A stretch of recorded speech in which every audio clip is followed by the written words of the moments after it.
News Central's senior international correspondent and anchor Afua Hagan joins us now, along with Faiz Muhammad, a development finance expert in Kigali, Rwanda, for a conversation on this matter.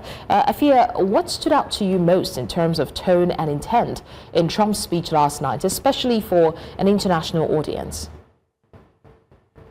Trump was giving a speech in the briefing room, and basically that was to commemorate 1 year since his inauguration, and it was all about the bluster, making sure that people know that America is the hottest country in the world. He talked a lot about what was happening in Minnesota, talking about some of the people there that are being picked up by ICE, calling them criminals and the criminally insane. But I think what really stood out for me was the lack of reassurance for a global audience, especially over this issue of Greenland and Trump's insistence that America needs Greenland for national security. He basically went on to say that European leaders will find out how far he's prepared to go to secure that territory. And I think we can expect to hear more of that in his speech in Davos that he's going to give within the next few hours.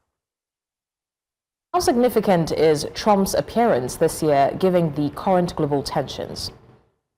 Trump's appearance at Davos this year in person. Last year, he gave the address virtually because it was only a few days after the inauguration.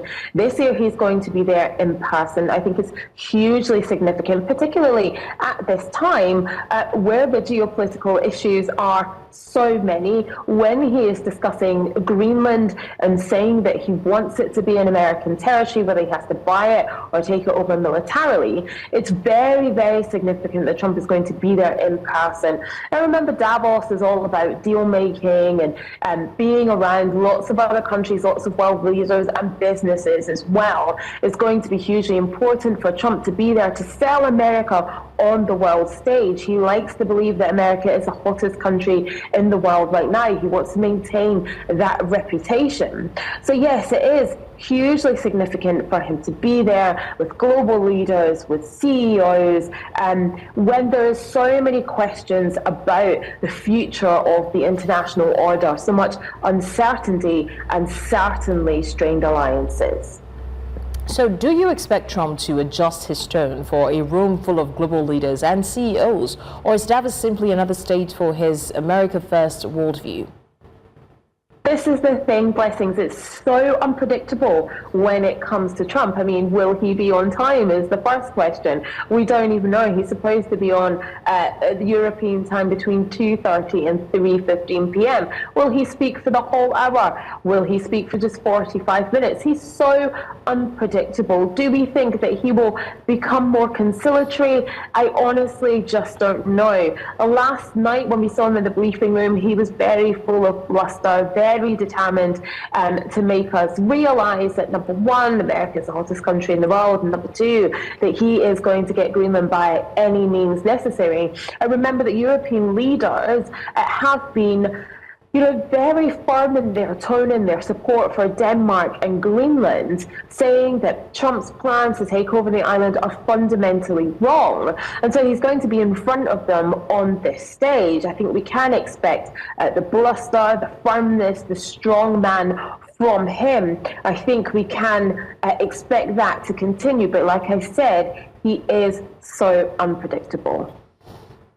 Okay, Afua, what should European leaders and investors be listening for today? Is it rhetoric, is it red lines, or is it real policy signals?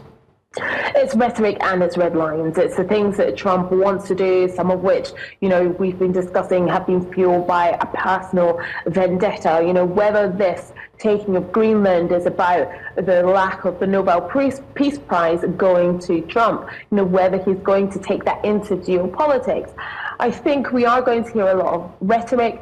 I think Trump's going to try and impose some red lines, as it were. And I think that's what European leaders will certainly be listening for. We're talking about trade, talking about defense, investment priorities, talking about different sectors that Trump is interested in as well. There will be rhetoric, there will be red lines, there will be that strong man that Trump likes to be known as.